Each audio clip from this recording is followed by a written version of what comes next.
বর্তমান সময়ে বাংলাদেশে একটি ব্যক্তিগত গাড়ি থাকা শুধু বিলাসিতার প্রতীক নয়, বরং অনেক পরিবারের জন্য এটি দৈনন্দিন যাতায়াত, ব্যবসা, নিরাপত্তা এবং টাইম ম্যানেজমেন্টের গুরুত্বপূর্ণ অংশ হয়ে উঠেছে। গত এক দশকে দেশের ইনফ্রাস্ট্রাকচার উন্নত হয়েছে, মানুষের ইনকাম বেড়েছে এবং একই সাথে গাড়ির ডিমান্ডও বৃদ্ধি পেয়েছে। তবে এখনও নতুন গাড়ি কেনা অধিকাংশ মানুষের জন্য অত্যন্ত ব্যয়বহুল, কারণ বাংলাদেশে গাড়ির মূল দামের চেয়ে এর উপর আরোপিত ট্যাক্স ও ডিউটি স্ট্রাকচার অনেক বেশি। যে কারণে বিশ্বের অনেক দেশে যে বাজেটে একজন ক্রেতা আধুনিক ও নিরাপদ গাড়ি কিনতে পারেন, একই বাজেটে বাংলাদেশের একজন ক্রেতাকে প্রায় ছোট সেগমেন্টের অথবা রিকন্ডিশন গাড়ি কিনতে বাধ্য হতে হয়। কিন্তু বাংলাদেশে একটি গাড়ি কেনার ক্ষেত্রে ট্যাক্স ও ডিউটি স্ট্রাকচার এতটা বেশি হওয়ার কারণ কি?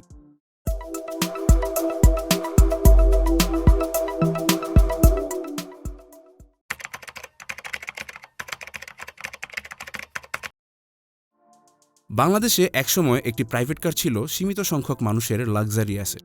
তবে অর্থনৈতিক প্রবৃদ্ধি, দেশের মিডল অ্যান্ড অ্যাফিলিয়েট ক্লাসের সংখ্যা দ্রুত বৃদ্ধি, উন্নত রোড ইনফ্রাস্ট্রাকচার, এক্সপ্রেসওয়ে ও ব্রিজ নির্মাণ এবং সহজ কার লোনের কারণে বর্তমানে গাড়ি অনেক পরিবারের জন্য এক প্রকার নেসেসিটিতে পরিণত হয়েছে। এই ক্রমবর্ধমান চাহিদার প্রায় পুরো অংশই এখনও বিদেশ থেকে আমদানি করা গাড়ির উপরই নির্ভরশীল, যেখানে দীর্ঘদিন ধরে বাংলাদেশে গাড়ির মার্কেটে সবচেয়ে বড় ভূমিকা পালন করছে জাপান থেকে আমদানি করা রিকন্ডিশন জেডিএম গাড়ি। কারণ ব্র্যান্ড নিউ গাড়ির তুলনায় তুলনামূলক কম দামের হওয়ায় মিডল ক্লাস বায়ারদের বড় একটি অংশ এখনও এই মার্কেটের উপর নির্ভরশীল। তবে সাম্প্রতিক বছরগুলোতে Hyundai, proton, Toyota, BYD, MG সহ বিভিন্ন ইন্টারন্যাশনাল ব্র্যান্ডের অফিসিয়াল ডিলারশিপ এবং লোকাল অ্যাসেম্বলি শুরু হওয়ায় দেশের ব্র্যান্ড নিউ কার মার্কেটটিও বড় হচ্ছে। তবে সীমিত লোকাল অ্যাসেম্বলি থাকলেও অধিকাংশ গাড়ি কমপ্লিট বিল্ড ইউনিট বা সিবিইউ ইম্পোর্ট কিংবা বিদেশি কম্পোনেন্টের উপর নির্ভরশীল। বিআরটি এর তথ্য অনুযায়ী ২০২৬ সালের মার্চ পর্যন্ত দেশে রেজিস্টার্ড প্যাসেঞ্জার কারের সংখ্যা ৪,৩২,০০০ ছাড়িয়েছে। এমনকি শুধু ২০২৬ সালের প্রথম ৫ মাসেই নতুন রেজিস্ট্রেশন হয়েছে ২,৭৫৯টি গাড়ি, যা দেশের ক্রমবর্ধমান গাড়ির চাহিদাকেই ইঙ্গিত দেয়। মূলত বাংলাদেশে গাড়ির দাম কয়েক গুণ বেড়ে যায় গাড়ি বন্দরে পৌঁছানোর পর। আন্তর্জাতিক বাজারে যে Toyota Corolla, Honda Civic, Toyota Prado, Land Cruiser, Hyundai Tucson কিংবা একটি সাধারণ হাইব্রিড সেডান মধ্যবিত্ত বা উচ্চ মধ্যবিত্ত পরিবারের নাগালের মধ্যে থাকে, বাংলাদেশে সেই একই গাড়ির দাম কয়েক গুণ বেশি হয়ে থাকে। ফলে বিদেশে যে বাজেটে একজন ক্রেতা একটি বড় এসইউভি, প্রিমিয়াম সেডান কিংবা নতুন ইলেকট্রিক ভেহিকেল কিনতে পারেন, একই বাজেটে বাংলাদেশের বাজারে তাকে প্রায় ছোট ইঞ্জিনের গাড়ি, কম ফিউচারের ভ্যারিয়েন্ট অথবা রিকন্ডিশন গাড়ি কিনতে হয়। তবে বাংলাদেশের অটোমোবাইল মার্কেট বিশ্লেষণ করতে গেলে শুধু একটি গাড়ির ইন্টারন্যাশনাল প্রাইস বা মার্কেট ডিমান্ড দেখলেই যথেষ্ট নয়, বরং বুঝতে হবে দেশে প্রবেশের পর কিভাবে customs duty, supplementary duty, regulatory duty, VAT, advance income tax, advance tax এবং বিভিন্ন ভ্যালুয়েশন মেথডের মাধ্যমে এর ফাইনাল প্রাইস নির্ধারিত হয়। বাংলাদেশের অটোমোবাইল ট্যাক্সেশন স্ট্রাকচার গত ২ দশকে ধাপে ধাপে পরিবর্তিত হয়েছে, যা সময়ের সঙ্গে আরও জটিল ও ব্যয়বহুল হয়েছে। অথচ বাংলাদেশের গাড়ির মার্কেট সবসময় কিন্তু এমন ছিল না। ২০০১ থেকে ২০০৭ সাল পর্যন্ত সময়টিকে দেশের কার ইম্পোর্ট বিজনেসের অন্যতম গোল্ডেন পিরিয়ড হিসেবে ধরা হয়। সে সময় তুলনামূলক কম ইম্পোর্ট ডিউটির কারণে একটি টয়োটা এক্সিও এর দাম ছিল প্রায় ১১ থেকে ১২ লাখ টাকা, টয়োটা প্রাডোর দাম ছিল ৪৫ থেকে ৫৫ লাখ টাকা এবং টয়োটা ল্যান্ড ক্রুজার পাওয়া যেত ৭৫ থেকে ৮০ লাখ টাকার মধ্যেই। অর্থাৎ একসময় এই গাড়িগুলো উচ্চ মধ্যবিত্ত ক্রেতাদের জন্য নাগালের মধ্যে ছিল। তবে এই পরিস্থিতির বড় পরিবর্তন শুরু হয় ২০০৯ সালের পর থেকে। ওই সময় নতুন সরকার দায়িত্ব নিয়েই বড় ইঞ্জিনের এসইউভি এবং প্রিমিয়াম গাড়ির উপর অস্বাভাবিকভাবে ইম্পোর্ট ডিউটি বাড়িয়ে দেয়। এর পেছনে সরকারের যুক্তি ছিল রাজস্ব বৃদ্ধি। তবে অনেক বিশ্লেষকের মতে এর মূল কারণ ছিল সে সময় সংসদ সদস্যরা ট্যাক্স ফ্রি সুবিধায় এসব গাড়ি আমদানি করতেন। কয়েক বছর ব্যবহার করার পর সেগুলো দেশের বাজারেই বিক্রি করতেন। ফলে আমদানিতে ট্যাক্স না দিলেও বিক্রির সময় বড় অঙ্কের আর্থিক সুবিধা পেতেন। তবে বাংলাদেশের বর্তমান নির্বাচিত সংসদ সদস্যরা এই ট্যাক্স ফ্রি কার ইম্পোর্ট সুবিধা ব্যবহার করেননি। পরবর্তীতে চলতি বছরের এপ্রিল মাসে সংসদ সদস্যদের জন্য এই সুবিধাটিকে বাতিল করা হয়। কিন্তু এরপরও উচ্চ কর কাঠামো আর আগের অবস্থায় ফিরে আসেনি, বরং ২০২৬-২৭ অর্থবছরের বাজেটেও এই ট্যাক্সেশন স্ট্রাকচারে নতুন পরিবর্তন আনা হয়েছে। এমনকি প্রায় প্রতি বছরই পরিবর্তন হওয়া এই অটোমোবাইল ট্যাক্সেশন স্ট্রাকচারের প্রভাব শুধু লাক্সারি কারে সীমাবদ্ধ থাকেনি। ধীরে ধীরে পুরো প্যাসেঞ্জার কার মার্কেটের মূল কাঠামো বদলে গেছে। বাংলাদেশের প্রথম লোকাল ও international motorsport champion Avik Anwar তার ইউটিউব চ্যানেলে একটি ভিডিওর মাধ্যমে দেশের এই অস্বাভাবিক অটোমোবাইল ট্যাক্সেশন স্ট্রাকচার নিয়ে বিস্তারিত ব্যাখ্যা করেন। বর্তমানে বাংলাদেশে একটি গাড়ি আমদানি করা মানে শুধু একটি ইম্পোর্ট ডিউটি পরিশোধ করা নয়। একটি গাড়ি বন্দরে পৌঁছানোর পর প্রথমে কাস্টমস ডিউটি দিতে হয়, যা আন্তর্জাতিক বাণিজ্যে প্রায় সব দেশেই প্রচলিত। এরপর যুক্ত হয় রেগুলেটরি ডিউটি, যার উদ্দেশ্য স্থানীয় শিল্পকে বিদেশি প্রতিযোগিতা থেকে সুরক্ষা দেয়া। যদিও এটি স্থানীয় অটোমোবাইল ইন্ডাস্ট্রির সুরক্ষার জন্য তৈরি, তবে বাস্তবে দেশে এখনও পূর্ণাঙ্গ প্যাসেঞ্জার কার ম্যানুফ্যাকচারিং ইন্ডাস্ট্রি গড়ে ওঠেনি। এরপর আরোপ করা হয় সাপ্লিমেন্টারি ডিউটি, যা সাধারণত লাক্সারি, নন এসেনশিয়াল কিংবা হার্মফুল প্রোডাক্টের উপর প্রযোজ্য। কিন্তু বাংলাদেশের বাস্তবতায় Toyota aqua, Honda bezel, Toyota নোয়া, ভক্সি, এমনকি অনেক হাইব্রিড ও ইলেকট্রিক ভেহিকেলও এই করের আওতায় পড়ে। ফলে একটি পারিবারিক ব্যবহারযোগ্য গাড়িকেও বাংলাদেশে লাক্সারি প্রোডাক্টের মতো ট্যাক্স দিতে হয়। এরপর একই গাড়ির ওপর আবার ভ্যাট, অ্যাডভান্স ইনকাম ট্যাক্স এবং অ্যাডভান্স ট্যাক্স যুক্ত হয়। এই কর কাঠামোর কারণেই বাংলাদেশ বর্তমানে বিশ্বের সর্বোচ্চ কার্যকর অটোমোবাইল ট্যাক্স স্ট্রাকচার থাকা দেশগুলোর একটি, যেখানে ভারতের ইন্টারনাল কম্বাসশন ইঞ্জিন গাড়ির উপর ট্যাক্স সাধারণত প্রায় ৮০ থেকে ১১০% এবং থাইল্যান্ডে প্রায় ৮০% মধ্যে থাকে, সেখানে বাংলাদেশের সর্বনিম্ন কার্যকর করই ১২৭%। অন্যদিকে সর্বোচ্চ কার্যকর কর প্রায় ৮০০%-এর বেশি হতে পারে। অর্থাৎ বিদেশে $১,০০,০০০ একটি বড় এসইউভি বাংলাদেশে আমদানি হবার পর এর কর পরবর্তী মূল্য প্রায় $৯,০০,০০০ পৌঁছাতে পারে। ফলে বিশ্বের অনেক দেশে যে গাড়ি একটি সাধারণ ফুল সাইজ ফ্যামিলি এসইউভি হিসেবে ব্যবহৃত হয়, বাংলাদেশের বাজারে সেটি কার্যত একটি অতি প্রিমিয়াম পণ্যে পরিণত হয়েছে।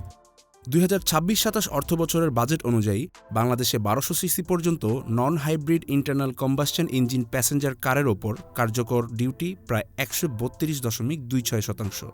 অন্যদিকে ১২০০ থেকে ১৬০০ সিসিতে ডিউটি ১৫৫.৮৮%, ১৬০০ থেকে ২০০০ সিসিতে প্রায় ২১৮.৬% এবং ২০০০ থেকে ৩০০০ সিসিতে প্রায় ৪৫৩.৮%-এ পৌঁছে যায়। এমনকি ৩০০০ থেকে ৪০০০ সিসি এবং ৪০০০ সিসির বেশি ইঞ্জিনের গাড়ির জন্য ডিউটি প্রায় ৮৪৫.৮%। একইভাবে হাইব্রিড সেডানের ক্ষেত্রে ১৮০০ সিসি পর্যন্ত কর ৭৩.৪৩%, ১৮০০ থেকে ২০০০ সিসিতে ৯৬.১%, পরবর্তী ধাপগুলো ধারাবাহিকভাবে ১৫৫.৮৮, ২১৮.৬, ৪৫৩.৮ এবং সর্বোচ্চ প্রায় ৬১০% পর্যন্ত পৌঁছায়। প্লাগ ইন হাইব্রিড ভেহিকেলের ক্ষেত্রেও ১৮০০ সিসি পর্যন্ত ৭৩.৪৩% থেকে শুরু করে ধাপে ধাপে কর বৃদ্ধি পায়। অন্যদিকে পরিবেশ বান্ধব ইলেকট্রিক ভেহিকেল বা ইভির ক্ষেত্রেও সাম্প্রতিক বাজেটে বড় পরিবর্তন এসেছে। আগে প্রায় সব ধরনের বৈদ্যুতিক গাড়ির জন্য কার্যকর কর প্রায় ৯৩%-এর একটি কাঠামোই ছিল। তবে বর্তমানে মূল্যভিত্তিক নতুন স্ল্যাব চালু হয়েছে, যেখানে $২৫,০০০ পর্যন্ত মূল্যের ইভির ওপর ট্যাক্স ৬৪.২৫%। তবে গাড়ির মূল্য বাড়ার সঙ্গে সঙ্গে ট্যাক্সও দ্রুত বৃদ্ধি পায়। যেমন $২৫,০০০ থেকে $৫০,০০০ ইভিতে ট্যাক্স ৮০.১৭%, $৫০,০০০ থেকে $১,০০,০০০ ১৩৫.৯%, $১ থেকে $২,০০,০০০ ১৫৯.৮% এবং $২,০০,০০০ বেশি মূল্যের ইভিতে তা প্রায় ২২৩.৫%-এ পৌঁছে যায়। এর ফলে বিশেষ করে জাপানি ও ইউরোপীয় ইলেকট্রিক গাড়ির দাম উল্লেখযোগ্যভাবে বৃদ্ধি পেয়েছে। উদাহরণ হিসেবে রোলস রয়েসের সম্পূর্ণ ইলেকট্রিক মডেল আগে তুলনামূলক কম কর কাঠামোর কারণে সীমিত সংখ্যক হলেও বাংলাদেশে আমদানি হয়েছিল। কিন্তু নতুন কর কাঠামোতে কার্যকর কর ২৩০%-এর বেশি হয়ে যাওয়ায় এই সেগমেন্টের আমদানি কার্যত বন্ধ হয়ে যাবে। অথচ আমদানি হওয়া প্রতিটি রোলস রয়েস থেকেই সরকার এতদিন প্রায় ৪.৫ থেকে ৫ কোটি টাকা রাজস্ব পেত। অন্যদিকে $২৫,০০০ নিচের ইলেকট্রিক গাড়ির ট্যাক্স তুলনামূলক কমিয়ে দেওয়ায় সবচেয়ে বেশি লাভবান হবে চাইনিজ ইলেকট্রিক কার ব্র্যান্ডগুলো। একই ধরনের চিত্র কমার্শিয়াল ভেহিকেল সেগমেন্টেও দেখা যায়। যেমন ডাবল কেবিন পিকআপ বিশ্বের বহু দেশে কৃষি, নির্মাণ, বিদ্যুৎ, টেলিকম, খনি, নিরাপত্তা বাহিনী এবং সরকারি সংস্থার জন্য ব্যবহৃত হয়। বাংলাদেশেও পুলিশ, সেনাবাহিনী, বিভিন্ন ইউটিলিটি সার্ভিস এবং বেসরকারি প্রতিষ্ঠান নিয়মিত এসব গাড়ি ব্যবহার করে থাকে। তবুও সিবিইউ ডাবল কেবিন পিকআপের ক্ষেত্রে ১৬০০ সিসি পর্যন্ত ট্যাক্স ধার্য করা হয়েছে ১৩২.২৬%। পরবর্তী ধাপগুলোতে তা ১৫৫.৮৮, ১৮৯.২, ৬১০.৬ এবং ৮৪৫.৮% পর্যন্ত বেড়েছে। অন্যদিকে মাইক্রোবাসের ক্ষেত্রে ১৮০০ সিসি পর্যন্ত ট্যাক্স ৯৩.১৬%। তবে সিটিং ক্যাপাসিটি 15 জনের উপরে হলে ওই মাইক্রোবাসের জন্য 108.84% ট্যাক্স দিতে হবে। ব্যতিক্রম হিসেবে জরুরি স্বাস্থ্যসেবার কথা বিবেচনা করে অ্যাম্বুলেন্সের উপর ট্যাক্স রাখা হয়েছে 33.63%। বাংলাদেশে গাড়ির ট্যাক্সেশন সিস্টেমের আরেকটি গুরুত্বপূর্ণ বিষয় হল ব্র্যান্ড নিউ ও রিকন্ডিশন কারের ভিন্ন ভ্যালুয়েশন মেথড। ব্র্যান্ড নিউ গাড়ির ক্ষেত্রে শুল্ক নির্ধারণ করা হয় ম্যানুফ্যাকচারার ইনভয়েস ভ্যালুয়ের ভিত্তিতে, কিন্তু জাপান থেকে আমদানি হওয়া রিকন্ডিশন গাড়ির ক্ষেত্রে মূল্য নির্ধারণ করা হয় জাপান ইয়েলো বুকের মাধ্যমে। সেখানে নির্ধারিত মূল্যই শুল্কের জন্য ভিত্তি হিসেবে ধরা হয়।